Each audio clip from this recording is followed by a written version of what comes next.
welcome to another edition of Cruising with Barbara and the Car Fun Addicts. And we're in the 1965 Mustang convertible. We're in Santa Ana, California, and we're going to the Santa Ana Police Department for a segment that I know you're really going to enjoy called Cops and Cars. Everybody that we're going to interview today is a policeman or retired policeman with the department. And of course, they all share the same passion for classic cars. Hi, I'm CL Jarusek, and I'm a Santa Ana Police Department officer. I've been with them for about 25 years, and I'm a car fanatic. And the reason that we are here today in front of the Santa Ana Police Department is because CL sent me an email. Right after I arrested you, wasn't it, or something like that? I forget what it was. Oh, that's right. That's right. Now I remember.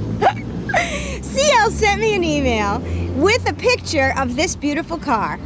And from there, we started talking, and we decided that what would be fun is to have a segment on cops and cars, because you had so many other co-police officers who had the same passion you do. Mm-hmm. Correct, So thank you, CL, because you are responsible it's our pleasure. for this segment. Hey. Tell us a little bit about the Santa Ana Police Department. Basically, Santa Ana was incorporated, and I might be off by a few years, in about 1870 or something, and we've had a police department since then.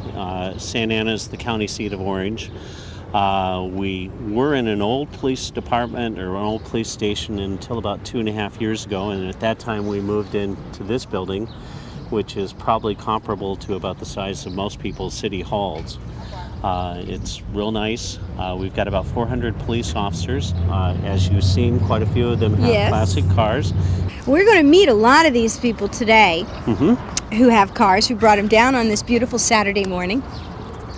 Any dirt we should know about some of these guys? Oh boy, I know so much dirt, but matter of fact, I'm not sure if I'd be able to live after I got done doing it. Oh. I was the naked policeman. I arrested 2 guys inside of my house when I was stark naked. Wait a minute. So that's telling dirt on myself. 2 guys broke into your house. Uh-huh. When was this? About 5 years ago. And you were stark naked? Yeah, I was in the shower.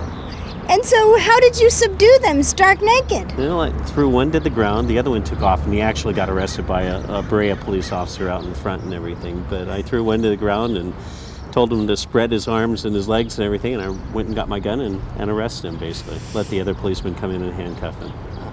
Well, that is quite a unique story. I knew when you sent me an email that you were just a different kind of guy, let me tell you. Now, let's talk a little bit about this car, because this car is what caught my eye in your email. Okay. Basically, it's a 1967 GTO. GTO was the first of the real muscle cars. It sort of got the idea going. John C. DeLorean, when he was working for General Motors, his project was to make a car which was marketable as a muscle car. And so that's what he came up with. He came up with the GTO first, and then further on he went into Ford and everything like that, and then making his own car. It's basically, this one, the first one's had 389 cubic inch engines. This one has a 400 cubic inch engines, the first that 67 came out with.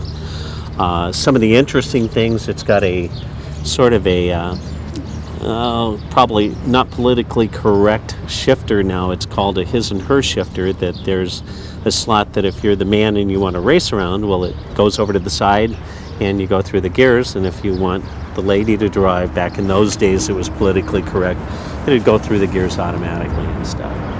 And I've had this car for about 3 years now. That's the original sticker. That's the original sticker, and or a reproduction of the original sticker, and this car originally sold for? I think $4,138.40. And what do you think it's worth today? I'd like to get about $17,000 for it. Now, would you really part with this car? I don't know. It really is a tough question, because the thing is that I can go out, if my car doesn't start this afternoon when I'm going someplace, I can get in this and it'll start. I mean, it runs like a top. It basically holds on the road like it's a brand new car. It's a great car. You're single, is that correct? Yes. Do you take dates in this car? Does this car impress the women in your life? Well, I'm probably like most of us, that if I can't see the car, we don't go there with it. So otherwise, I wouldn't go to a show unless it was a drive-in. And finding a drive-in is pretty damn hard nowadays. It is. It is. Have it you would ever be fooled fun- around in the back seat of this car? Not yet. Want to or what? Huh? Best offer I've had all day.